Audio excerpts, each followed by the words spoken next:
Hello, everyone. This is Dr. Alex Avila with Love University, and we're back.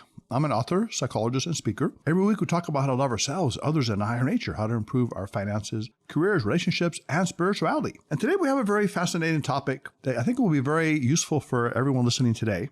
It is called Unleash Your Intuitive Genius and Make Your Dreams Come True. Intuition is known as a sense of knowing without knowing how you know, kind of a gut instinct. Or as Malcolm Gladwell talks about in his book, Blink, it's a sudden flash of insight.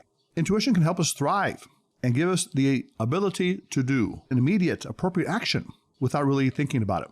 Stephen Jobs, one of our greatest innovators with Apple, said that intuition is more powerful than intellect. Einstein said that the intuitive mind is a sacred gift. We have many examples of inventors, scientists, artists that come up with amazing ideas when they're least thinking about it, especially in their dreams. One of the great chemists and scientists, Mendeleev, wanted to organize the chemical elements. He spent many months writing them on a card, but he couldn't come up with the right design. Finally, he fell asleep on his desk. He woke up and he saw a logical arrangement, and he created the periodic table. One of our great mathematicians, Ramanujan from India, had almost no formal training in mathematics. He was rejected by other mathematicians, yet he came up with nearly 4,000 proofs and theorems.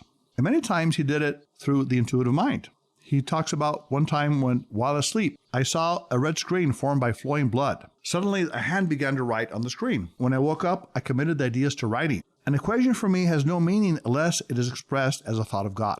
In the everyday world, many experts and professionals use their intuition. Chess players who are masters are able to use their intuition to think many moves ahead. Dentists, doctors use their intuition. 85% of CEOs say that intuition is central to their decision-making. Also, research shows that intuition can be highly efficient. The term thin slicing refers to coming up with a sound judgment based on a small amount of information. In one study, they had students rate a professor based on their ability to teach in a 10-second period, and they found that those 10-second judgments were very accurate. On the other hand, when the students were given 1 minute to write down the reasons why they judged the professor, they were less accurate because their analytical mind started to interfere with their intuition. Also, research shows that you're better able to detect deception when you rely on your intuition more than your analysis. Another interesting thing about intuition is that if you're intuitive in one domain, it doesn't mean that you're intuitive in another. For example, athletes can be very intuitive when they hit the ball, when they do certain sports activities, but they may not be very intuitive in investments. Maybe they lose their money because they trust the wrong advisor.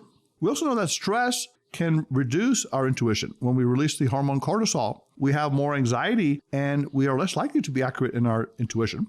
Also, depression may also reduce intuition, but it increases the logical accuracy of analysis because you think more, you ponder your problems, and go deeper. Also, people tend to be intuitive about other people based on what they put online, what they write in their emails, what they post. Someone who uses very angry words or even curse words, they're often verified as being neurotic and low in agreeableness. Those individuals that exaggerate online are accurately judged as being more extroverted and open to experience. The best online intuitive people are females, those who are agreeable, conscientious, compassionate, and like to read fiction. They use their imagination and their intuition to accurately judge and understand people's personalities. Now, the key is that many people can develop their intuition. You can too. This is what we call the Are You an Intuitive Genius exercise. So Reggie, my producer, I'm going to ask you some questions. I know you're a very smart guy and you're kind of intuitive. So answer me these questions and we'll figure out how intuitive you are. Are you ready, Reggie? Yep. Okay, you're bright and early. First of all, Reggie, do you pick up on other people's emotions, your own emotions as well, in understanding how people are feeling? I say so-and-so. So-and-so. So not 100%, but to a point. People who are intuitive are often able to, first of all, understand their own feelings. And they know when they're sad, when they're excited, when they're energized. And also they pick up other people's emotions. Sometimes someone can be negative and they need to protect themselves from the negative energy, what we call emotional vampires, because they can be very sensitive. Another question, Reggie, is, are you able to unmask people and see the red flags? Maybe you're dating now and trying to meet a soulmate. Are you able to pick up those red flags in the beginning, or do you not really see them? I think I do. I think I picked them up. Okay, good. So that's an intuitive aspect that, to pick up those little cues and clues from people, even though you don't know why. Maybe that person appears very charming, but deep underneath, you think they may be dishonest or manipulative. You kind of sense that at the very beginning. Reggie, do you feel a special connection to nature? Do you like to go out into nature, walk around and see the trees and birds and animals? I enjoy it, but I don't feel a special connection. Okay. Well, you're being honest, Reggie. I like that. You're telling us the truth. Okay. Also, intuitive people are often optimistic. They look at the bright side of life. They're always looking to make connections in life and find the meaning. Do you have intuition in that sense? Are you optimistic, Reggie? That I'm not sure about. Okay, I'm going to mark you a 0 on that one, Reggie. Okay. Are you open to what we call synchronicities or meaningful coincidences? For example, say someone drops a wallet on the floor, you may pick it up and call that person and be open to making an acquaintance, maybe a friend, maybe even a romantic partner. Are you open to those kind of meaningful coincidences, Reggie? Yeah, I would say so. Okay, good. And do you build trust with other people easily? Are you empathetic to other people? Do you understand their feelings? Can you make a connection quickly? Yeah, I can do that. And Reggie, are you creative or imaginative?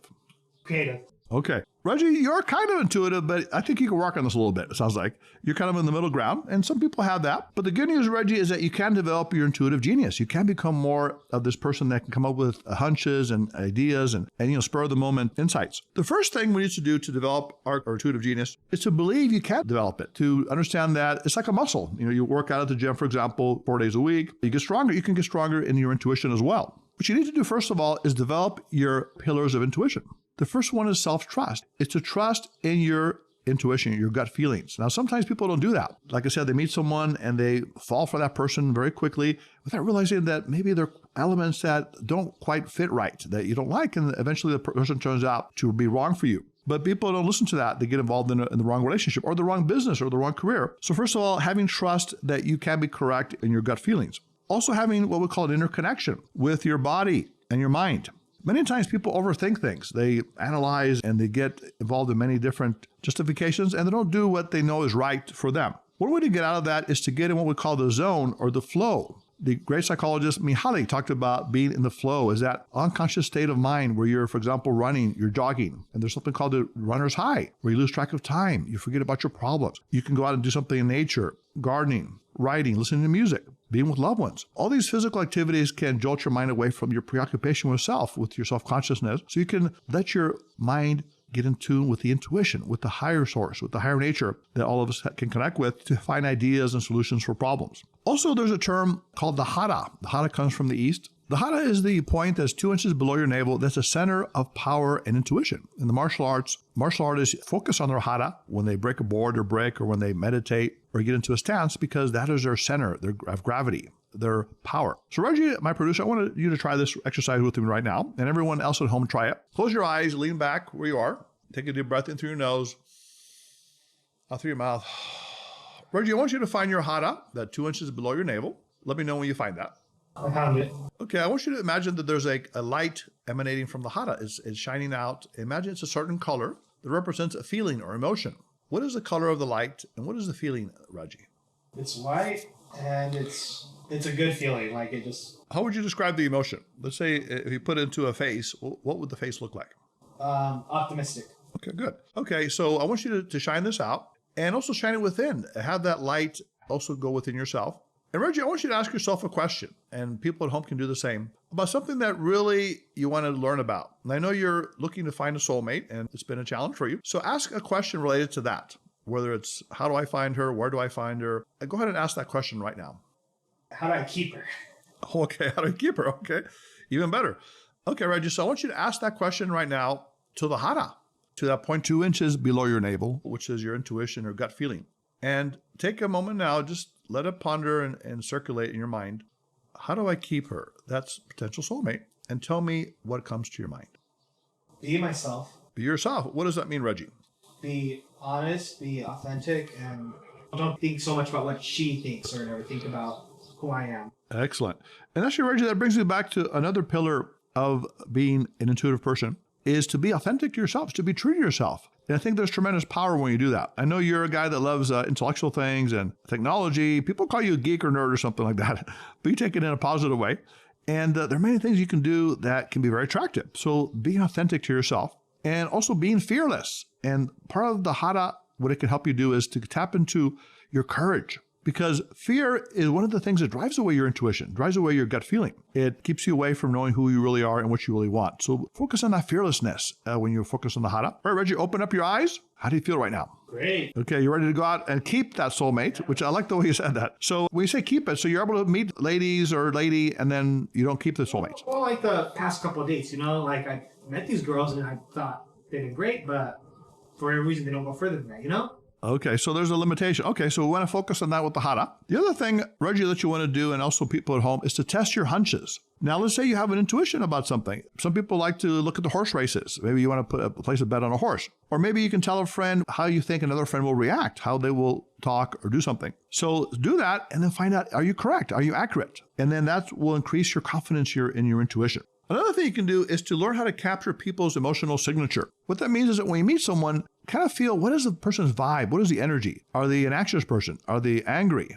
Is there some hurt that's going on there? Are they a happy person? Are they joyful? Are they trustworthy? And also be aware of your energy around other people. Do you feel drained with this person? Does this person take away your energy? Or do they give you energy? Are they people that energize you and make you feel happy and content? That's very important to find out, because then you can kind of know where you want to go with this person. Do you want to keep them at arm's distance, be an acquaintance, or maybe not even have any connection with them, or maybe have a deep connection based on how you feel? Something else is very important for intuitives to work on is alone time. Having time to meditate, relax, read, think, listen to music, whatever they like to do on their own. The introverts are naturally good at this. I know, Reggie, you're an introvert. A lot of people are introverts, about 45 to 50% of the population. Extroverts like to go out and socialize and meet people. So for them, it can be a little bit more of a challenge, but it's important for them as well, for extrovert people to stay home at times and to go in nature or a quiet place and go within yourself and ask yourself these questions that we're talking about. Who am I? What do I want? What do I feel in life?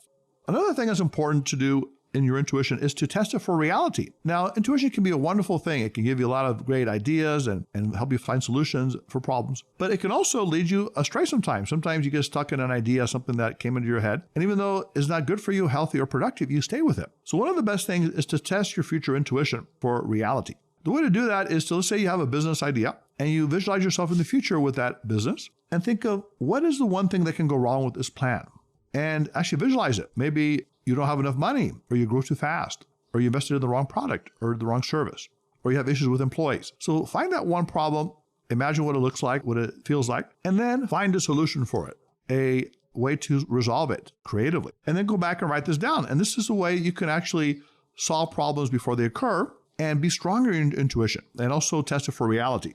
And finally, transform negative emotions to positive emotions, whether it's regret or a sense of futility. Maybe you failed many times in finding the right relationship or the right career or business, or you're stuck in a bad habit or even an addiction. But you can say, I'm going to change that. I'm going to develop optimism, positivity. I'm going to use my intuition. I'm going to follow it. I'm going to follow my gut to accomplish what I want to do, to reach the highest dreams of my life and to help other people and to love others. At the bottom line, intuition is part of love, because when you trust yourself, when you believe in yourself, you're loving yourself. And then you can express that to other people, maybe through contributions that you make in your work, in your personal life, through friendships, through creation of a family, through being a good person. And then connection with the higher nature, loving that higher source where the intuition may come from, whether you call it God or spirit or energy, whatever it is that you believe in. That higher source is what's bringing you this intuition, these ideas, this creativity.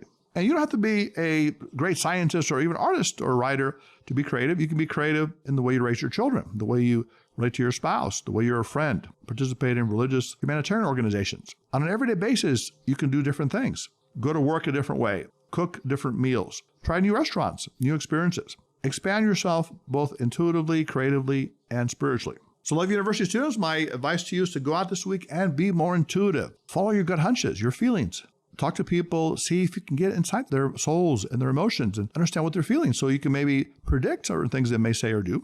And also follow your own intuition, which is what you want to do in life. What is your life meaning, your purpose, whether in your relationships, careers, your finances. Keep a journal, write things down, whether it's your dreams, your ideas. Many times dreams can tell us great things and amazing things. Some people have even prophetic dreams, things that later come out to be true. So start to look at your subconscious mind, your unconscious, part of you that you're not aware of, that contains all these symbols and mysteries and knowledge and wisdom that you can apply in a daily basis. Until next time, Love University students, if you want to reach us, you can reach us at 310-226-8090, loveuniversitylove@gmail.com. Visit us at loveuniversity.love. You can also follow us on Facebook at Love University Podcast. Like us on Twitter and Instagram at Love_U Podcast. Subscribe to us on Podbean, Spotify, SoundCloud, and iTunes. Until next time, this is Dr. Alex Avila. So have an intuitive, genius week. Improve yourself, and love others. Put away your notebooks, your iPads, your phones. This is Dr. Avila, Love University.